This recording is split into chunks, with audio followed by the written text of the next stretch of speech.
and we have to really escalate the noise we make so that we'll be heard.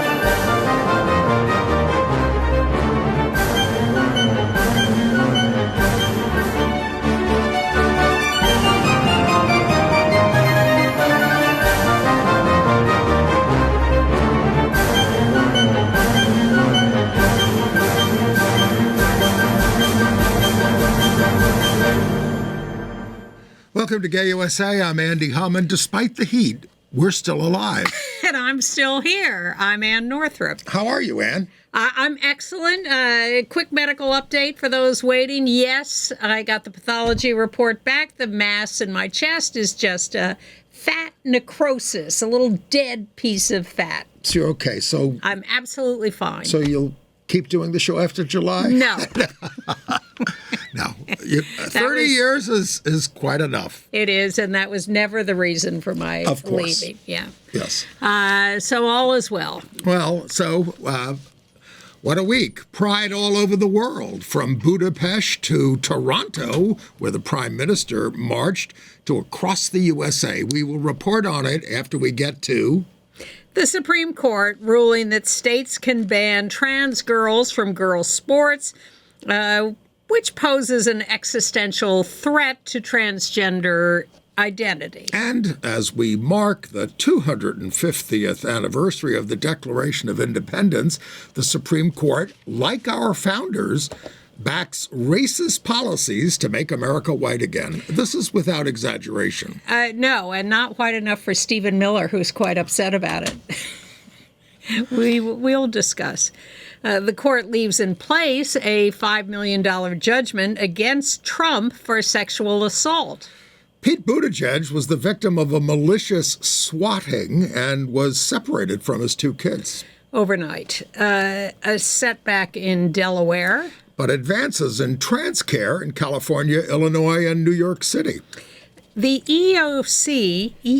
EEOC has dropped the case of a trans teacher who was alleging anti-trans discrimination. We're not doing that anymore. No. But here's another way you could do it. Texas is looking to ban LGBTQ people, and it mandates Bible lessons. Didn't you have to read Bible parts when you were in school? Oh, Catholics are not into the Bible. We're into tradition, not the Bible. Really? I did have a Bible course in high school, but no. I mean, of course, they read parts of the Bible at the Mass, Yeah. But Bible study, we didn't come there with our books, and I got it. None of that. We could do a whole show on that. A state representative in Utah lost his primary, but he's still proud of having made his state more anti-LGBTQ. The killer of trans man Sam Nordquist in upstate New York pleads guilty and faces life. And we'll remember Victoria Cruz, a great trans anti-violence advocate. And we'll give you an LGBTQ angle on the World Cup. Several, yes. So the Supreme Court. Yeah. So, I mean, some of this can be very confusing, based on the headlines, but essentially the Supreme Court ruled that states can ban trans girls from girls' sports. I don't think they said anything about boys. They did not. And they held that Title IX, when Title IX was written, sex only referred to biological sex at birth. Yeah, and how much of the Constitution referred to airplanes when it was written? Oh, come on. Well, my point is... No, I mean, it goes on and on. Yeah, of course, you're right. The Constitution establishes principles and values which are to be used to interpret current issues. And that's why this whole talk of originalism is so obnoxious, because it's not, the originalism is in the values, not in the details. And boy, did Catan, the decision was who was the main? Justice Kavanaugh was the main author of it. Yep. Justice Clarence Thomas wrote a dissent which was so offensive. And a dissent or a concurrence? Concurrence. Yes. But Justice Ketanji Brown Jackson wrote a dissent from that, really going after him and saying, let's go.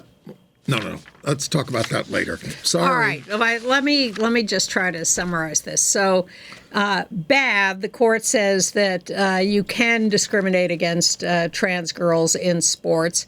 Good. Unanimous on that. Yeah. Good. You don't have to. It's not a ban on trans girls in sports. It's states can decide. It's like the abortion decision. You don't have to ban abortion. You can if you want to. Except for the fact that there'll be a renewed push to do this in the Congress. I mean, that's fine. And some, I don't think the states are necessarily going to give in on it, but Trump is going to say, if you don't do it, I'm good, et cetera. I'm just trying to break down the actual decision. I think there will be, of course, a push. But, we saw with abortion that, in fact, there are more abortions now than before the Dobbs decision, which is interesting because people become aware and they see the issues more clearly. And so they fight back. But what concerns me is that establishing the principle of being able to ban trans girls from girls' sports sets a value that may be applied more broadly to trans people in all sorts of other arenas. And that, I think, is also what we have to watch out for in addition to this sports business.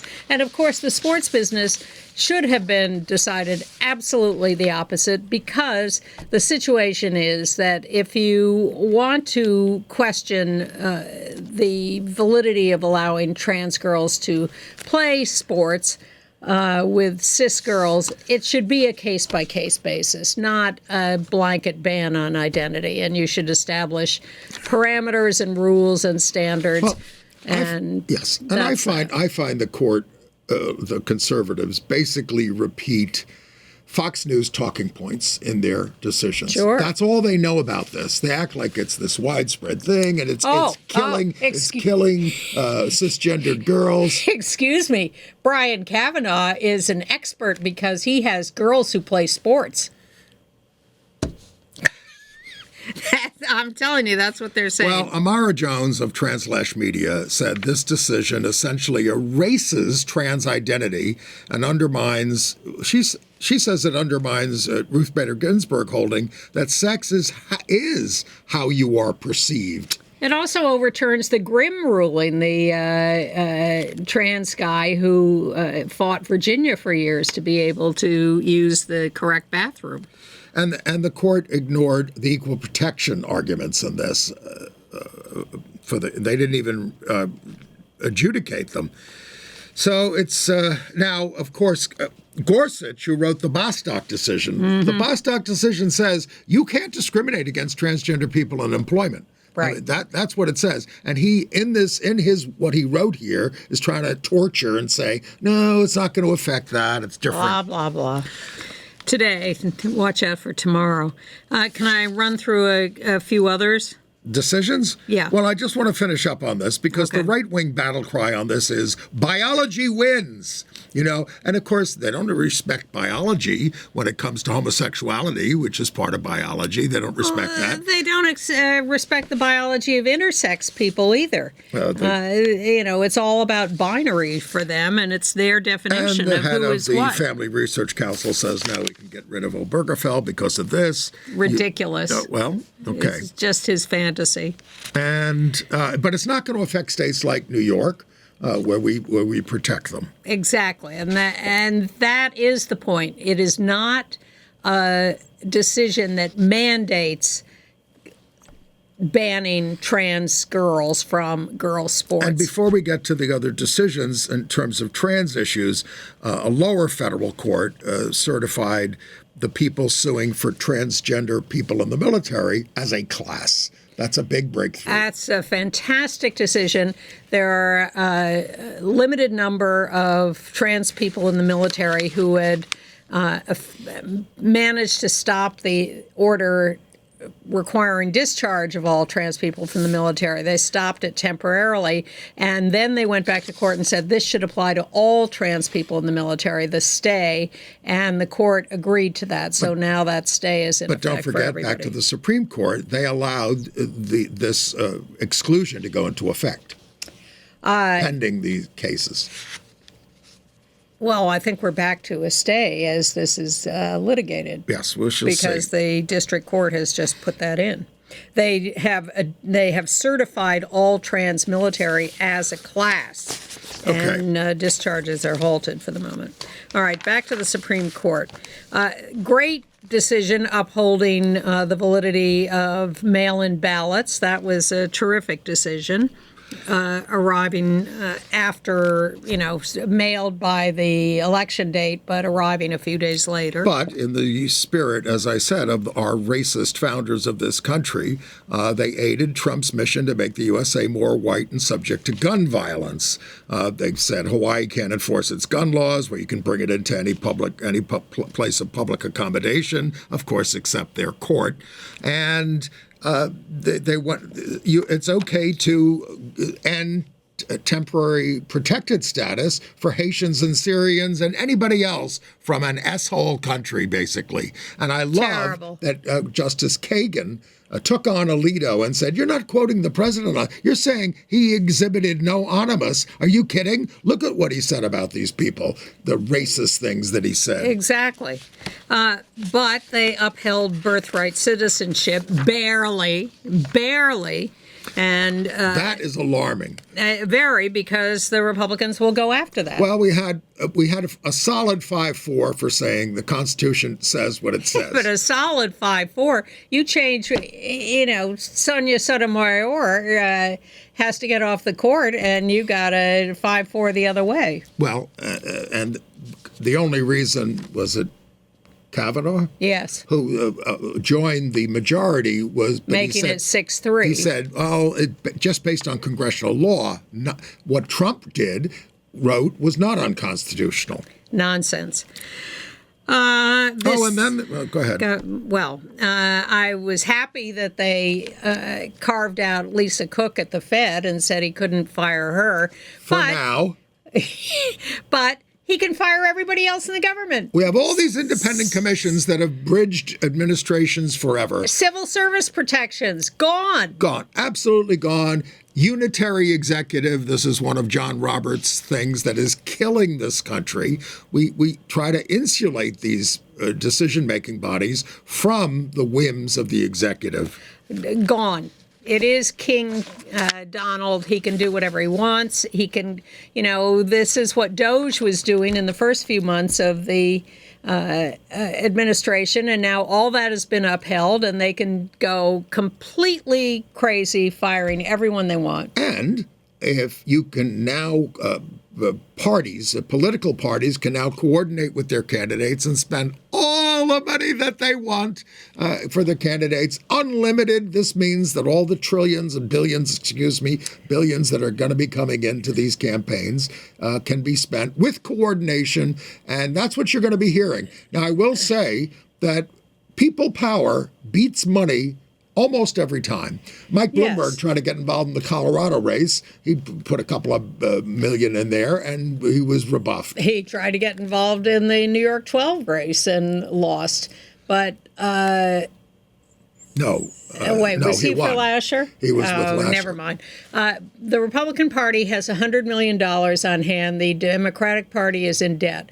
But here's what I think is this is just bringing out into the light the system that's been going on anyway. I have no illusion that these parties were not coordinating with the candidates to begin with. All these committees. All these PACs. So it lifts the veil on that. It's horrible, but it lifts the veil. But you've got to get money out of politics.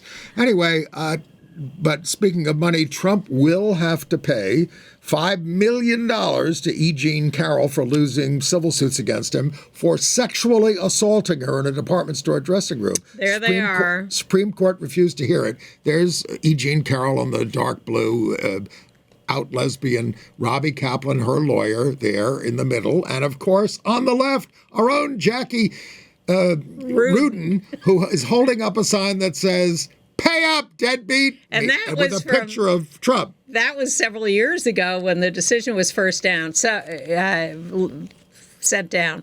So originally, E. Jean sues for sexual assault. She wins. Trump is ordered to pay her $5 million. Then he goes out and trash talks her all day, every day, everywhere. And they go back to court, and he is now ordered to pay $83 million for defamation. So that is still to be finally adjudicated, but he absolutely must pay the $5 million. And I think that's been sitting in escrow.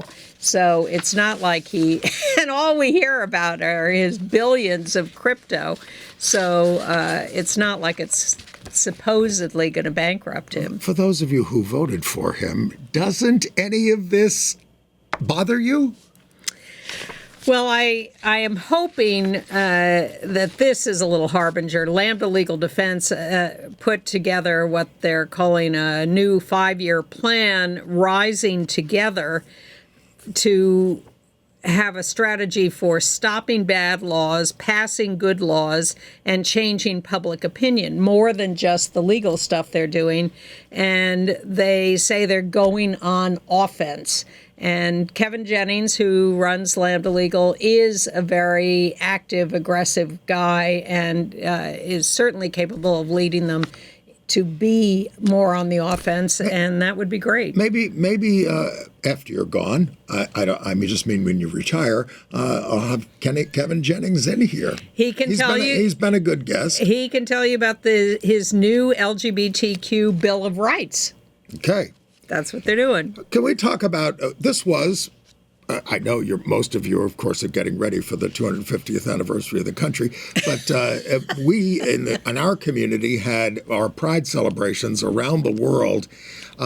Tens of thousands marched in Budapest, the first one since Viktor Orban was gone. Similar scene to last year where they did it illegally. But anyway, and so it was, and again, they did this in 100-degree heat. But they did say it was a more relaxed march because of the change of administration, so the tension was gone because they've won. And Toronto had Pride, and the Prime Minister of Canada, Mark Carney, marched, and it's such a joyous spectacle of what? No, was that it? Yeah. Yeah. He's a little doused with water, you can see. He got hit with water, and he said, I want more, because it's hot, you know? And so, I mean, can you imagine President of the United States doing this? Of course not. No. He couldn't even walk down the street. No, so thank you, Mark Carney. Mark Carney, and then that's enough. And then we had you were a marshal at the drag march. I was for the second year. Show the pictures. Yeah, the drag march is. Look, you're with an absolute. That's supposed to be third. Well, show us the drag march banner. There it is. There it is. So the drag march is an annual event. It's just a casual stroll from the East Village to the Stonewall. We don't even advertise. In heels.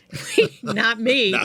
We don't advertise it because we want to keep it small and community. Chris Cooper and John and friends. Chris Cooper in the blonde wig. Yes. And a few others. And now you can show me and Roll Arena. Two legends. We strolled the entire route together. And you were well received. Well, we were just chatting away. And then the Dyke March once again took place without a permit in New York, and it was also a joyous celebration. There's a little scene from there. They said there was a lot of youthful energy. The Dyke March has gotten younger and younger every year, which is great. Now, some of you should be applying to come co-host this show. Okay. Write to me, Andy at gayusatv.org. Yep. But, all right. And then let's get to the Pride marches. I'm always reminded by a viewer from Chicago that Chicago did the first one in 1970, the day before the New York one. And in the Chicago march, there was Governor Pritzker. Yeah. Good guy. More on him later. Yeah. And then in New York, our friends at Gays Against Guns were one of the grand marshals. There they are marching down Fifth Avenue. With behind them the human beings, as they call them, people who march. That's a picture, by the way, of Donna Aceto. The human beings marched silently, dressed in white to represent the 47 or 49 killed at the Pulse nightclub in Orlando. Right. Chuck Schumer marched as he usually does, and he's always trying to exaggerate his record on things. He doesn't tell untruths. I have a lesbian daughter. She got married. He doesn't tell untruths. I'm the first senator to march on this parade. Well, all right, but you also voted for the Defense of Marriage Act, so he got booed quite a bit during the thing. I think people are done with him. Well, that seems to be the general feeling. I'm not sure what exactly he's done to offend people, but everything's turned this year, and he's become an object of derision and anger. We had our Queer Liberation March for what is it? I mean, we've been doing it a long time now. 2019, this would have been the 8th. And we marched from Union Square to Foley Square. This only takes 2 hours, and it's a nice brisk march. And you get to eat in Chinatown afterwards. It was also a joyous occasion. Word is that Seattle had a huge Pride March. I got to note that there are 12 companies that did not back down from supporting Pride this year, and I'm going to link in our email to a story by Daniel Villarreal in the LGBTQ Nation, so you can read who they are who are sticking by us. Well, weren't we mad at them? What? Corporations for being in the march? Well, that's true. That's why we have we're not against them giving money. Of course not. But we are against them having contingents in the marches. Yeah. Or too many, at least. In Eugene, Oregon, Pride was canceled because there had been a hate attack on the march or the parade last year. And so they decided they did not have enough protection from the local law enforcement this year, and they canceled. And law enforcement said, well, maybe if you applied for a permit. Really? What about the constitutional guarantees of freedom of assembly? And the committee there points out that they provided traffic control for at least 4 unpermitted marches in Eugene this year, including a Charlie Kirk rally and march. There you go. All right. In Boise, Idaho, there's a ban on rainbow flags on government property, so the residents of the city now are doing everything they can to show their pride, and they made these signs, "Too great for hate." Idaho is too great for hate, and they put them all over the place. They raised $10,000 to do it, and so all these bans. It's like banned in Boston. All these bans are doing is getting more people to express their solidarity with us. Exactly. In Missouri, in St. Louis, they started off the weekend, I guess, with a rainbow wreath ceremony honoring military LGBTQ people. Very moving. I saw a little video of it, but couldn't capture it. Speaking of Lambda Legal Defense, they did a video called Flying Our Flag, Protecting Our History. They helped win the case to get the rainbow flag back up at the Stonewall National Monument. Right. And it's a roundtable that I'm going to link to with our own Kathy Marino-Thomas and others. It'll be in our email. Go to gayusatv.org and sign up for it, or go to Lambda's website. I think we have finished our Pride list. Yes. By the way, speaking of parks federal parks banning us, there's a new analysis from the Center for American Progress showing how the Trump administration is rewriting American history. They have censored 82 parks with Black history, 74 with Indigenous, 55 with science, 20 with women's. Of course, we don't have many, 3 parks with LGBT content. I'm going to link to that article, too, but they are relentless about this. Well, they've been ordered to restore all that stuff. Let's see if they do. Some. Yeah. And moving into politics, Trump has put his face on a special edition of the passport. I immediately checked mine to make sure it was not expiring too soon. 2031. With any luck, he'll be gone by then. By the way, even QAnon hates Trump now, but we don't want them. All right, Pete and Chasten Buttigieg. So somebody dropped a dime on Pete. Somebody from Alabama who said, "I heard him say something. He did something horrible to his children or something like that." Yeah. This is called into the police. Yeah. Child Protective Services. So they show up at his door and say, "Put the kids over there. You're over here. Send the kids somewhere else. We have to interview you all separately about this." And that he was separated from his children. They were brought to their grandparents' place. But they ultimately concluded, oh, I guess this was just something political. He'd never even been to this event. He'd never been to the state, I think. Well, certainly not to that. He better be if he wants to be president. But anyway, he obviously is justifiably outraged and is hoping they can find who did this swatting. Well, I'm outraged by the EEOC, which we know has stated that it is not doing any trans discrimination cases, despite the fact that the court has ruled that this is illegal discrimination in the workplace. This is a teacher in Southern California. Flint Del Sal. You got a picture of Flint there? Yeah, there he is. Now you bring your case to the EEOC because you don't want to hire a private lawyer and you want it to be a case that is going to make an example. That's why people go to human rights commissions. Yeah. But he gets told, it's coming from the top. Forget it. Yeah. We're not doing it. Yeah. But the slight positive note, they did say to him, you can sue the school district on your own. You can take a private right of action. I would recommend doing it in state court these days. Yes. And it turns out that the Department of Homeland Security has not gone to sleep. They conducted more raids in Minnesota, arrested 15 more people they branded as Antifa for conspiracy. Where did they grab a nun on her way to church? Oh, I saw that picture. I didn't see where. They grabbed a nun. But they grabbed these people because they were at a protest against ICE, which is now illegal in this country. They define that as, they label it conspiracy. They define it as domestic terrorism, political violence. There's no such thing as domestic terrorism. No, there isn't. And political violence to go to a demonstration. That's what they're trying to do. They're trying to scare everybody. They went to a DSA meeting. Yeah. Well, that's a terrorist group. And of course, James Carville is saying, don't sit this woman from the DSA in the Congress. Don't even sit her. Yeah, exactly. Come on. Well, he's always been a jerk.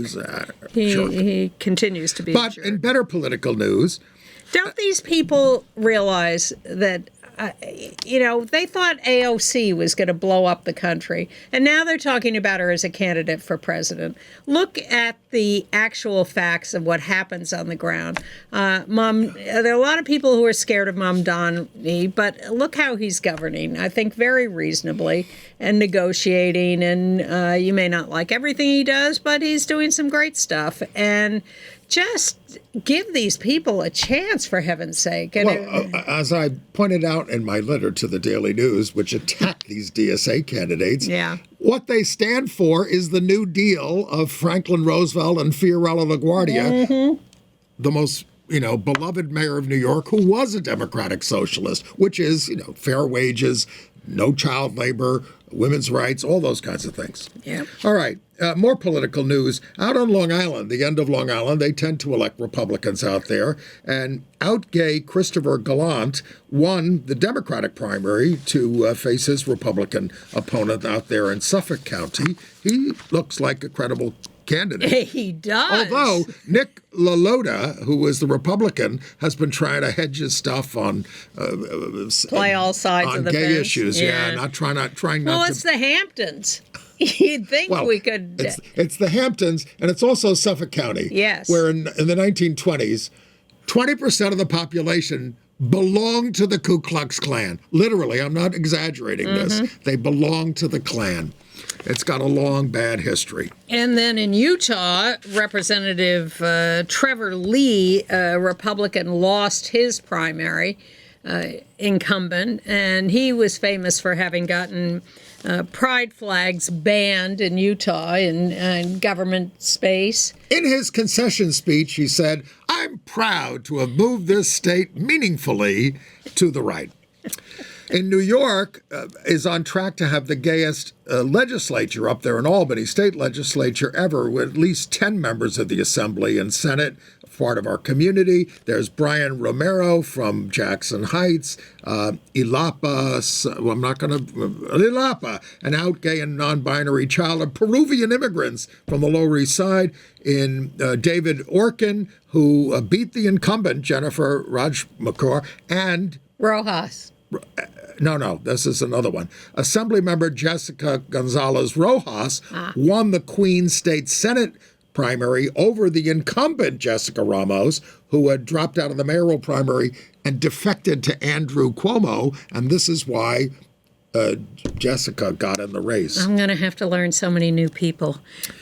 But we expect at least 10 out LGBTQ people in the new New York State legislature. That's good. And credit to the people who do run. Oh, my heavens, yes. There's a new study from the LGBTQ Victory Institute and Loyola Marymount University, which basically says 1 in 3 of these folks, 2/3 have experienced in-person harassment, while nearly 8 in 10 faced online abuse. 1 in 3 received death threats online. 1 in 7 received them. 1 in 7 received the death threats in person for running. So our friend Marnie Von Wilpert has been experiencing that in California. Yeah. Really? And what about San Francisco and Scott Wiener? Oh, Scott Wiener. Now, there's an interesting case. This video is all over the internet of him. He's a sitting state senator, I think, in California. Long time, well-known, popular politician, but things have turned. And he won the primary runoff for the primary for California, and he's the favorite to become the next to succeed Nancy Pelosi in the Congress. Who is not supporting him? No. There's a woman running, Chan, who is the alternative favorite for people. But Scott Wiener is being attacked because he's considered insufficiently supportive of Palestinians by a handful of people. Yes, these were people who have been harassing him, and with virulence, and that's the kind of harassment. Look, and he has said, I believe, that there's a genocide going on in Gaza, all that kind of stuff. So I don't know what else he's supposed to do at this point. I'm not saying, I think they're going after him because he has also supported Israel's right to exist. So there he is being sort of driven out of the trans march because this handful of people just will not stop screaming at him. I'm a little surprised that no law enforcement, not that I'm their biggest fans, but didn't come along and try to stop the assault, which is really what it was. Well, was he actually physically? No, but you've seen the video. He was threatened. He was screamed at relentlessly by at least half a dozen people who encircled him and were really, I would call it a violent attack. Should people be supporting people in Gaza against the genocide being committed against them?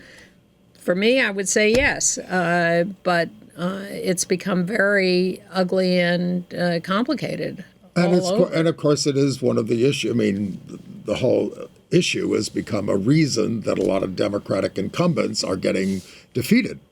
But I mean, this was a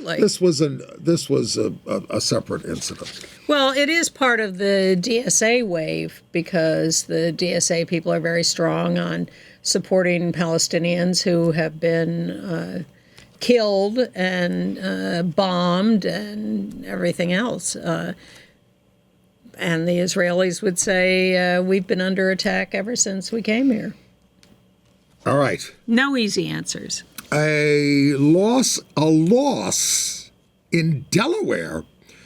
There was a proposed amendment to enshrine same-sex and interracial marriage protections in the Delaware Constitution. It needed 2/3 in each house, and one of the houses, some of the Democrats even defected, and it did not pass. Now, Of course, same-sex marriage is legal in Delaware and every state in the Union. This is one of these proposals to protect it in case the right wing succeeds in overturning Obergefell at the Supreme Court, and to get rid of leftover state laws. And this one was about protecting not only same-sex marriage, but interracial marriage. So, which is what the Congress did with the Respect for Marriage Act. That passed with bipartisan support. And in Haddonfield, New Jersey, the mayor has condemned people who grabbed 9 pride flags in the middle of daytime, right smack in the open. Ed Koch, when he was mayor, was doing a gay pride proclamation down at a government building, and one of those right-wing nuts grabbed it and tore it up right in front of everybody. Wow. And then, all right. And then Koch said, leave him alone. I mean, instead of lock him up. What do you think would have happened if I did that? Well, at least Nancy Pelosi didn't get locked up for tearing up Trump's State of the Union address. That's not an official government document. Well, it was a pretty official event. It was one of her great moments. It was. I'll love her forever for that. Well, anyway, these guys in New Jersey got arrested, and the mayor condemned them as thin-skinned broflakes. All right. Republican governor of New Hampshire, Kelly Ayotte, has had it. For the third time, they passed some anti-trans bill, and she keeps vetoing it. You keep giving me the same thing, I'm going to keep vetoing it. And good for her. Yeah. In Colorado, the Department of Education, the U.S. Department of Education, it was investigating Jefferson County schools, all in this pogrom against trans kids. And the federal government said they found 61 boys on girls' teams. And the Jefferson County said, yes, they're there. They're managers, they're mascots. None of them are players. What the hell are you talking about? But the federal government has not yet backed down from their assault. All right. Public officials tend to wait to pride events to announce good things that they're doing. And in Sacramento, Governor Newsom, with a lot of lobbying, did sign protections for access to transition-related care and strengthened the laws around that. Now, this is a $26 million investment. And so that's okay. And then, but it took some convincing. And then in Illinois, I mentioned Governor Pritzker. He signed 3 trans rights bills into law. And then mayors in New York City, Mayor Mamdani announced 3 major new initiatives to safeguard and expand gender-affirming care for youth and adults. I think that's due to you blowing the whistle on him on the hospital, his supposed trans care thing. Well, here's the thing. I'm still a little concerned about this because a lot of the money is for a helpline to refer you someplace. I still want to find out. I mean, his trans assistant says it's going to be in health. It's already being provided in health and hospitals. I just want to get that for sure. It would be nice. By the way, a deep study of the New York Times has found that they went through a huge shift in their coverage of trans issues in about 2022 when A.G. Sulzberger took over as publisher. And it's a family business. Yes, it is. And other new executives were put in place. Trans voices were declined. They don't much interview trans people in stories about trans issues. And the right-wing voices have increased geometrically at the New York Times. Okay. Texas. Well, first of all, the Board of Education went through with it, and they are going to put Bible verses on the required reading list through all the grades. Most of the list focuses on what they call classic literature, including Night by Elie Wiesel, where he speaks of God has abandoned me. I bet you they didn't read it. And it includes Hamlet, which is by a bisexual playwright, William Shakespeare. It's true. I'm sure they just did it all of course, by the titles. Also in Texas, a justice of the peace announced that she would not marry same-sex couples because of her religious beliefs, and she got disciplined by a state board, heavens, in Texas, and she fought back, and she is now receiving $640,000 in damages. $630,000 is for her legal fees, and she gets $10,000. Those are some high-priced lawyers. Well, speaking of religion, I want to go back to Texas Board of Education for a second. The officials say the Bible is an essential piece of literature, and as long as you label it fiction, it's fine with me. Okay. All right, and then there's the new Texas GOP platform. Now, for years, they've been doing the most extreme things, and now they're not just targeting transgender people, it targets LGBTQ people broadly. Homosexuality is an abnormal lifestyle choice, on and on and on, calls for nullifying Obergefell. It goes on and on and on. But again, if they're in control of the legislature, they can do these things. Well, as long as we're on religion, let's look at some of the pastors who are going to prison. In Ohio, a very homophobic Reverend Silas Shelton is going to prison for sex crimes with a child, in spite of all his moral high ground. I have a picture of him. I think he's a good-looking guy. I'm calling for it a little out of order, so that's why they're a little slow on it. Reverend Silas Shelton going to jail. There he is. 15 years in prison for child sexual abuse. Pastor. And beyond that, in Texas, another ex-pastor has been convicted of child sex trafficking.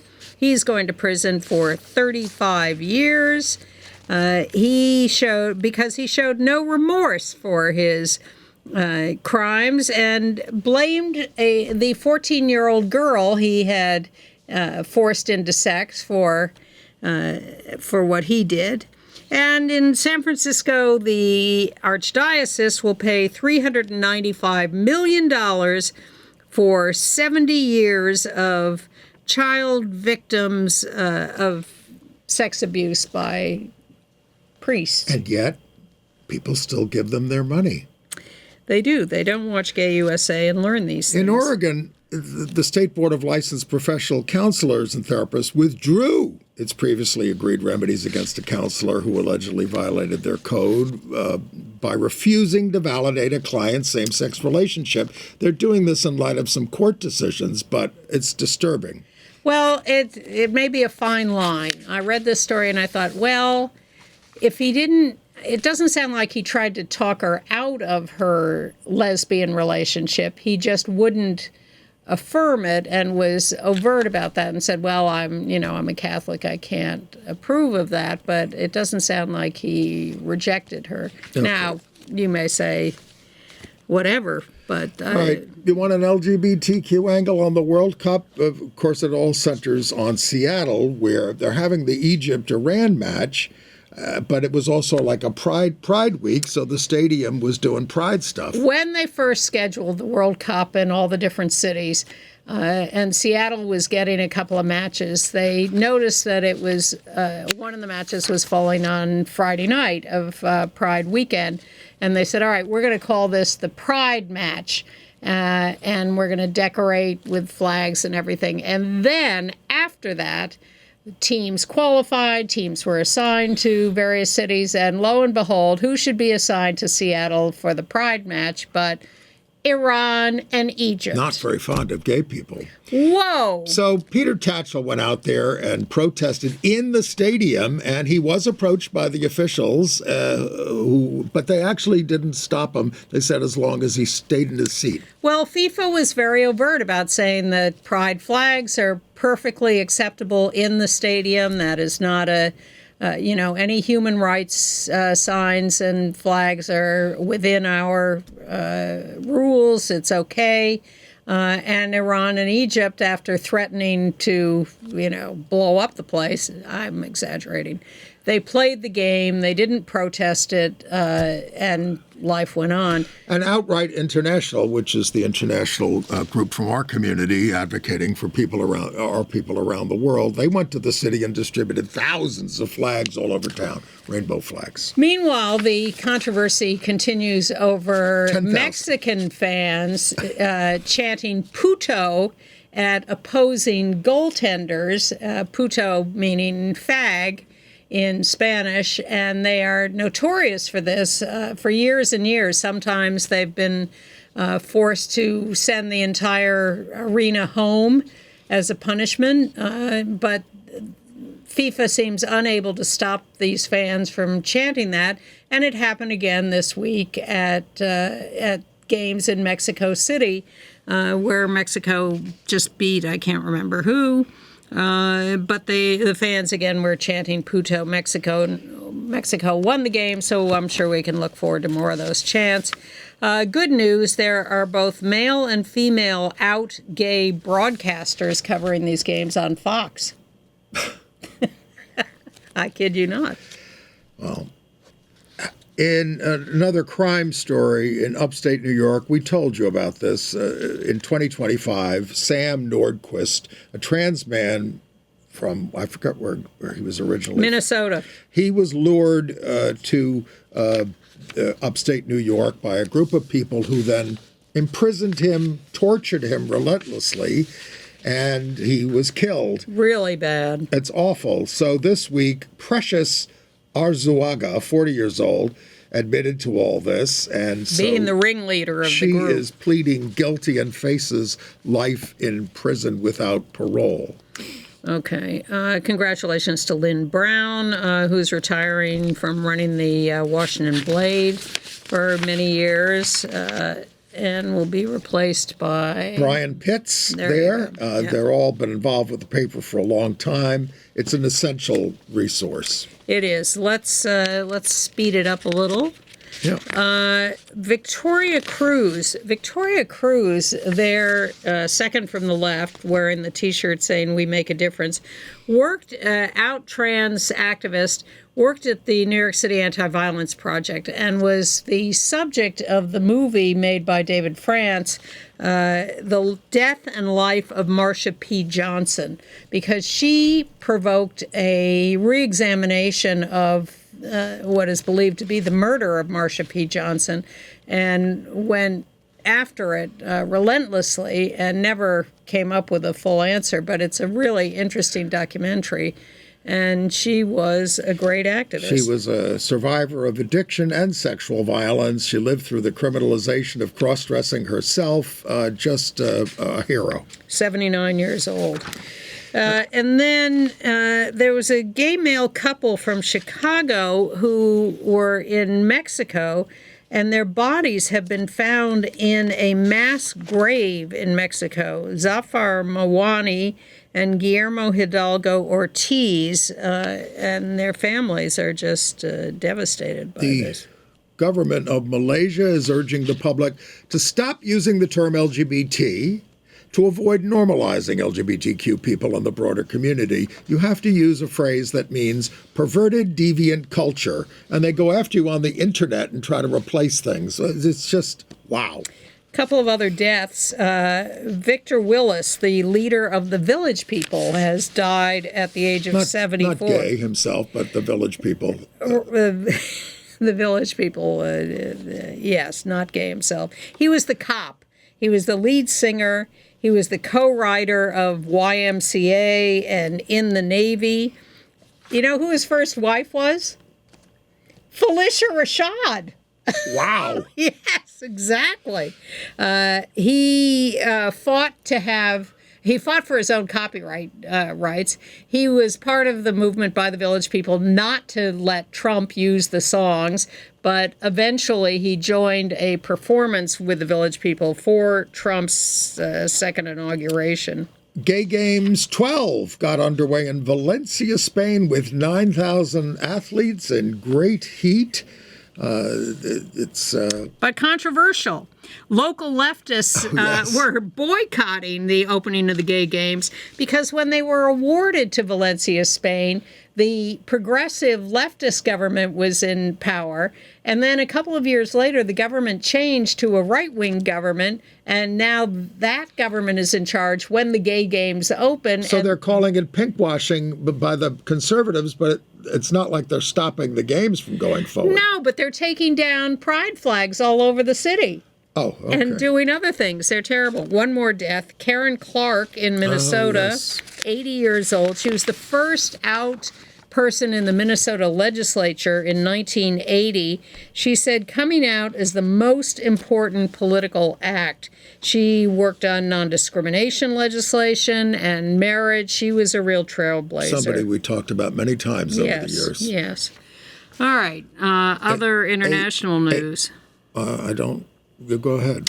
Well, in Russia, a club owner and 2 assistants have been assigned to prison for organizing LGBTQ events.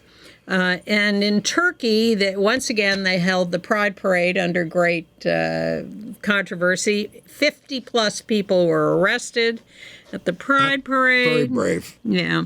And in the UK, they published a draft of a ban on conversion therapy, finally. Well, let's let it happen. Yeah, okay.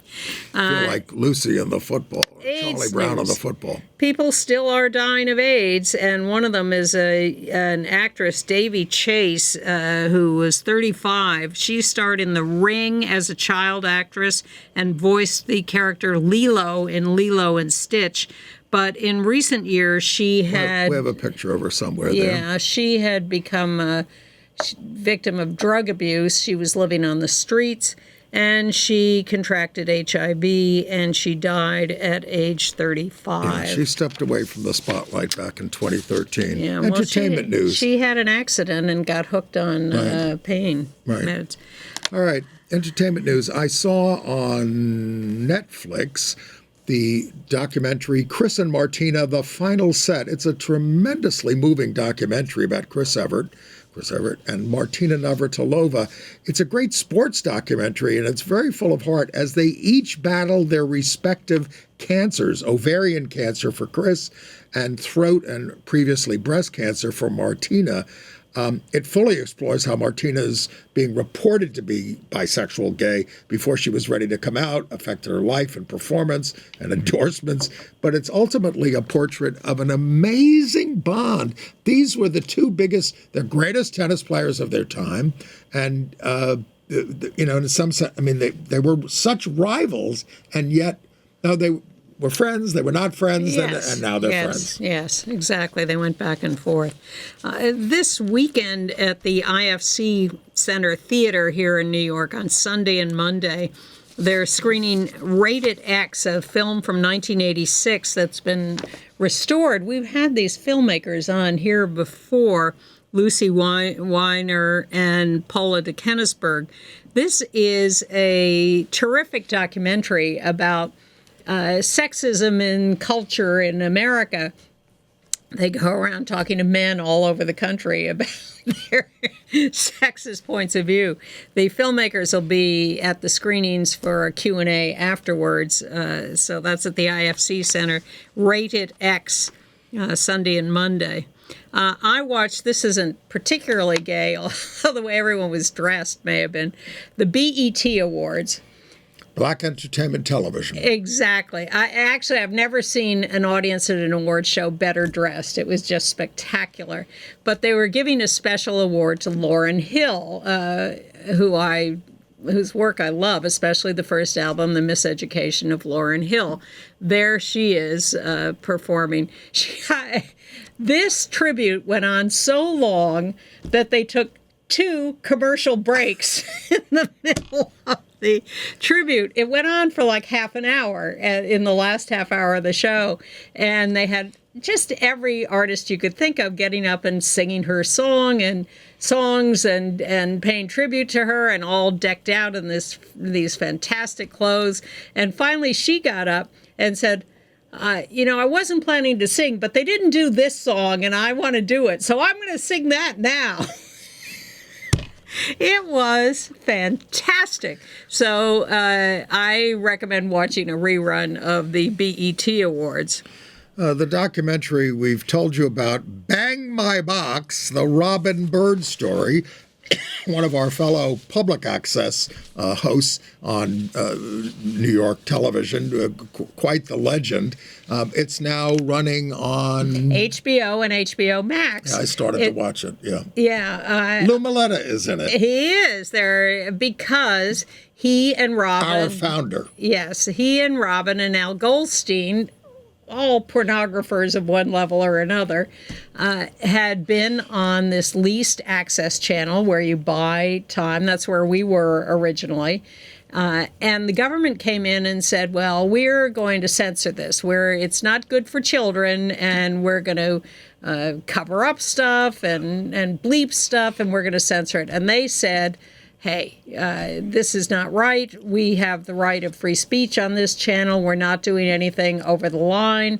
And they sued, and they went through this long court case, and they won. Something unimaginable these days, I would say. Well, I remember when we had an unfortunate health commissioner named Woody Myers, a Republican brought in by David Dinkins, my friend from the Midwest. Yeah. And we were at a reception. We were trying to get along with him because AIDS was so important we were working on.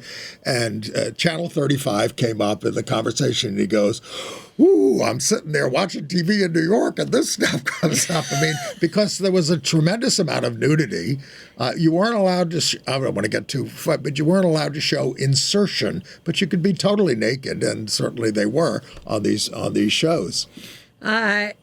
Yes. There were some rules about... You couldn't touch a penis or a vagina. You could, but you could come close.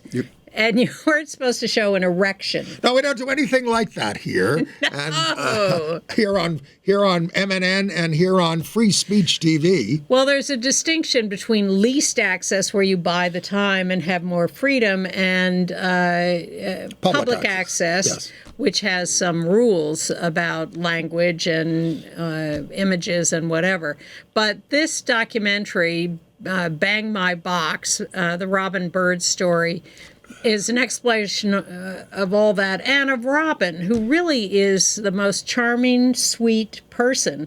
And I think people don't expect her to be, but when I remember first meeting her years ago and realizing that she was just this really nice human being. So sexual liberation continues. Does it? We'll see. I'm of course disturbed by a lot of these Supreme Court decisions. They're disturbed. I mean, here we are on the verge of the 250th anniversary of the Republic, and they're basically saying it's over. Well, yes, they are. And the thing that scares me most... And we're going to run things, and our money people are going to run things, and you can pound sand. And I am concerned that we're going to lose a liberal justice, and that's really going to be the end of it. Well, of course, the rumors are that Alito and Thomas may retire. Well, Nina Totenberg said Alito had announced his retirement and then had to retract it. So I expect him to retire before the end of this term so that Trump well, it is the end of this term. No. I mean, you don't retire by the end of the year. And usually Republicans only need a week to stick somebody in absolutely. if they are determined to do so. You know, they may want to wait till after the election. Yes, because otherwise Susan Collins is going to be on the spot again. Yes.